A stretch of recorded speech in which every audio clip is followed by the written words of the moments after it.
The Apollo University, University of Leicester, 35 lakhs fees for 3-year BTech CSE UK. తల్లాబడం అంటే కేవలం గర్భం మోసే విషయం మాత్రమే కాదు.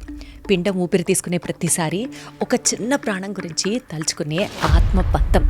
అమ్మ కావాలనే ఆశ, ఒక్కసారి అమ్మా అని పిలవాలనే ఎదురుచూపు ప్రతి మహిళ జీవితంలో అద్భుతమైన ఓ ప్రయాణం.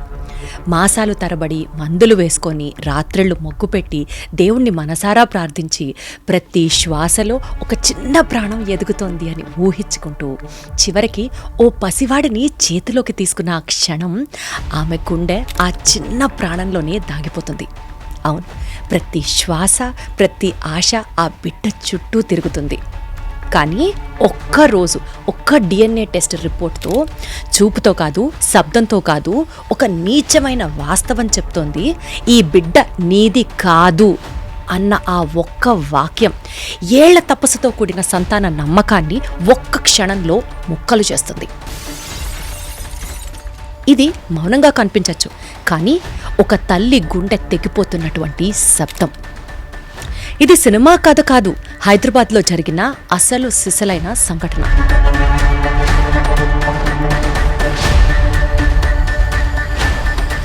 అద్దగర్భం ముసుగులో యూనివర్సల్ సృష్టి ఫర్టిలిటీ సెంటర్ నిర్వాహకులు చేసిన ఆకృత్యాలు ఒక్కొక్కటిగా ఇప్పుడు వెలుగులోకి వస్తున్నాయి. ఏజెన్సీ ప్రాంతాలలో నవజాత శిశువులను కొనుగోలు చేసి సరోగసీ పద్ధతిలో పుట్టినట్లు పిల్లల్లేని దంపతులకు అప్పగించి సొమ్ము చేసుకుంటున్నట్లు ఒక్కో స్కామ్ బయటకొస్తోంది. నమస్కారం, అందరికీ నమస్కారం. నేను దీప్తి. ఈరోజు మనం మాట్లాడుకోబోతున్న విషయం ఫర్టిలిటీ స్కామ్.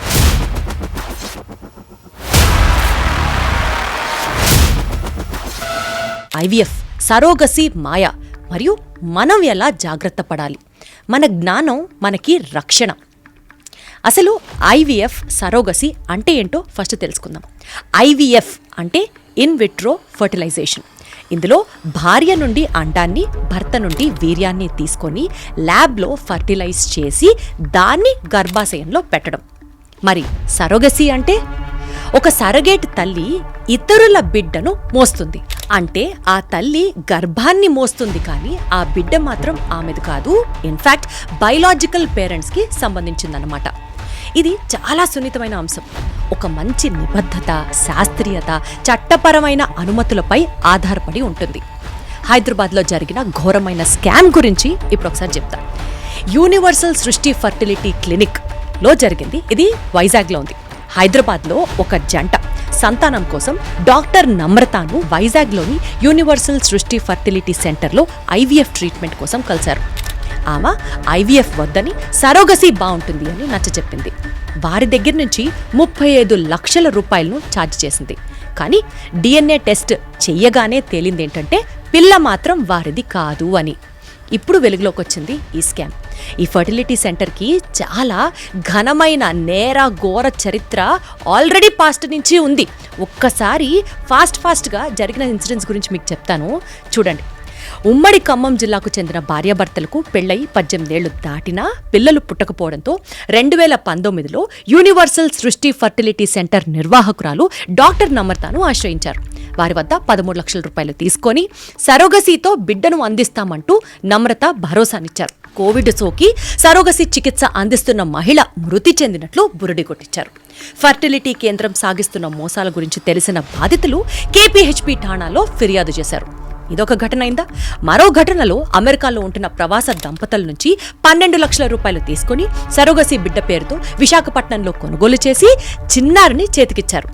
అనుమానం వచ్చిన వారు డిఎన్ఏ పరీక్షలు చేయించారు. దీంతో అసలు నిజం బయటపడింది. 2015లో పోలీసులకు ఆసుపత్రిపై ఫిర్యాదు చేశారు. హైదరాబాద్లోని కేంద్రాలకు వచ్చిన భార్యాభర్తలకు వైద్య పరీక్షలు నిర్వహించి సరోగసీ కోసం విశాఖపట్నం పంపుతున్నారు. అప్పటికే అక్కడికి వచ్చిన పేద, నిరుపేద మహిళలు, యువతులను సరోగసీకి సిద్ధంగా ఉన్నట్లు చూపిస్తున్నారు. పిల్లల రూపురేఖలపై అనుమానం రావడంతో దంపతుల నుంచి వీర్యకణాలు, అండాలను సేకరించి వాటిని ఏ మహిళ గర్భంలో ప్రవేశపెడుతున్నామనేది వివరిస్తారు. ఏమాత్రం అనుమానం రాకుండా గర్భంలో ఊపిరి పోసుకుంటున్న బిడ్డకు సంబంధించిన సమాచారం ఎప్పటికప్పుడు కాబోయే తల్లిదండ్రులకు అందజేస్తూ ఉంటారు. డెలివరీ సమయం ముందుగానే చెప్పి విశాఖపట్నంలో బిడ్డను అప్పగిస్తారు. పిల్లల రూపురేఖలపై అనుమానం వచ్చిన బాధితులు DNA పరీక్ష చేసినప్పుడు అక్రమాలు బయటపడుతున్నాయి. తమ బిడ్డలు కాదని తెలిసిన విషయం బయటికి పొక్కితే శిశువులను కొనుగోలు చేసేందుకు తమపై కేసు నమోదవుతుందనే ఉద్దేశంతో చాలా మంది మౌనం వహిస్తున్నట్లుగా ఓ పోలీస్ అధికారి స్వయంగా తెలిపారు. ఏపీ, తెలంగాణ, ఒడిశా, అస్సాం, పశ్చిమ బెంగాల్, కర్ణాటక తదితర రాష్ట్రాల్లో నిందితులు దళారులను ఏర్పాటు చేసుకుంటారు. మారుమూల గ్రామాలు, ఏజెన్సీ ప్రాంతాలలో పేద, నిరుపేద కుటుంబాల్లోని గర్భిణులను టార్గెట్ చేసి వారికి డబ్బు ఆశ చూపుతున్నారు. వారికి బిడ్డ పుట్టబోయే సమయాన్ని తెలుసుకుంటున్నారు. అక్కడ పుట్టిన పిల్లలు 50,000 రూపాయల నుంచి ₹1,00,000 ధరకు కొనుగోలు చేసి ఇక్కడ దంపతులకు సరోగసీ ద్వారా పుట్టిన బిడ్డగా చేతికిస్తున్నారు. అంటే ఇక్కడ 2 అంశాలు. పుట్టిన బిడ్డకి తల్లికి మధ్యలో ఆ బంధాన్ని కట్ చేసేసి పిల్లల్ని అమ్మించే విధానాన్ని ఇంట్రడ్యూస్ చేస్తున్నారు.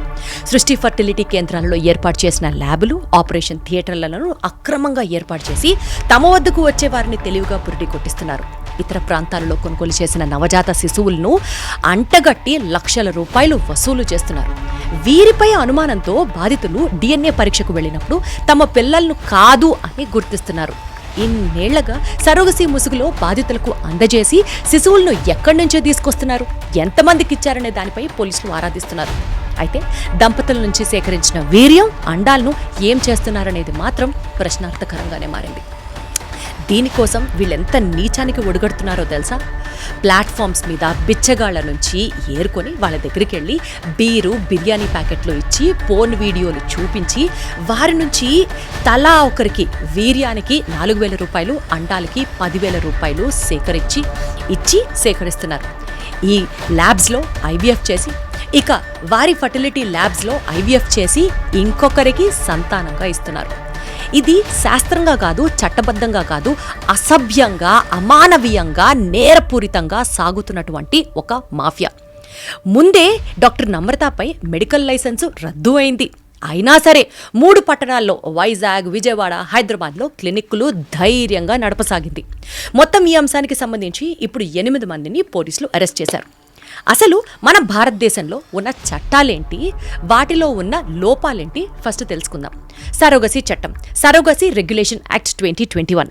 దీని ప్రకారం కమర్షియల్ సరోగసీ పూర్తిగా నిషేధం. ఓన్లీ ఆల్ట్రుస్టిక్ సరోగసీ అనుమతించబడింది. అంటే కేవలం మెడికల్ ఎక్స్పెన్సెస్కి తప్ప సరోగసీ ఎంకరేజ్ చేస్తున్నందుకు గాను ఎలాంటి పేమెంటు ఇవ్వకూడదు, తీసుకోకూడదు. సరోగేట్ అమ్మాయి 21 ఏళ్ల నుంచి 35 సంవత్సరాల మధ్య వయసులో ఉండాలి. బయలాజికల్ కపుల్స్కి పెళ్ళై కనీసం 5 సంవత్సరాలైనా అయ్యుండాలి. అండ్ ఓన్లీ ఇండియన్ కపుల్స్ మాత్రమే అలవ్ చేయబడుతుంది. జెనెటిక్ రిలేషన్ కూడా కంపల్సరీగా ఉండాలి.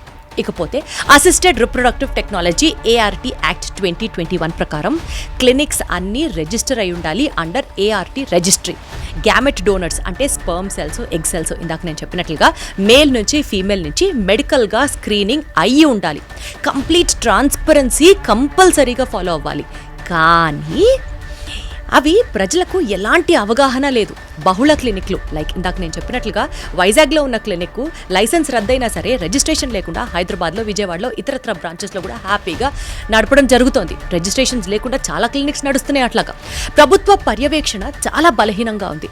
పేద, నిరుపేద మహిళలు బిచ్చగాళ్లను వాడుకుంటున్నారు. ఇప్పుడు మనం ఏం చేయాలి? పరిష్కార మార్గాలేంటో ఒక్కసారి ఫోకస్ చేద్దాం. ప్రతి IVF సరోగసీ క్లినిక్ను ప్రభుత్వం వేర్వేరుగా గుర్తింపు సంఖ్యతో నమోదై ఉన్నాయా లేదా అని చెక్ చేసుకోవాలి. ప్రభుత్వ వెబ్సైట్లో లైసెన్స్లు ఉన్న క్లినిక్ల జాబితా ఈజీగా ఉంచాలి. ప్రజలకు అందుకునే అడిగే సౌలభ్యం ఉండాలి. వాళ్ళు కూడా చెక్ చేసుకునే వీలు కల్పించాలి. సరోగసీ తల్లికి కౌన్సిలింగ్ మరియు లీగల్ గైడెన్స్ తప్పనిసరిగా ఇచ్చి తీరాలి. ప్రతి బిడ్డను హ్యాండ్ ఓవర్కు ముందు DNA టెస్ట్ తప్పనిసరి చేయాలి. అండ్ మోస్ట్ ఇంపార్టెంట్లీ పేదలను లాలించకుండా, లేకపోతే వాళ్ళకి డబ్బు ఆశ చూపించకుండా ఆనెస్ట్గా, నిజాయితీగా గర్భధారణ విధానాలు ఏమైతే ఉంటాయో అవన్నిటినీ వాళ్ళని మనస్ఫూర్తిగా అమలు చేసేలాగా ఒప్పించగలగాలి. అండ్ దంపతులు కూడా చాలా అవేర్గా ఉండాలి అండ్ జాగ్రత్త పడాలి.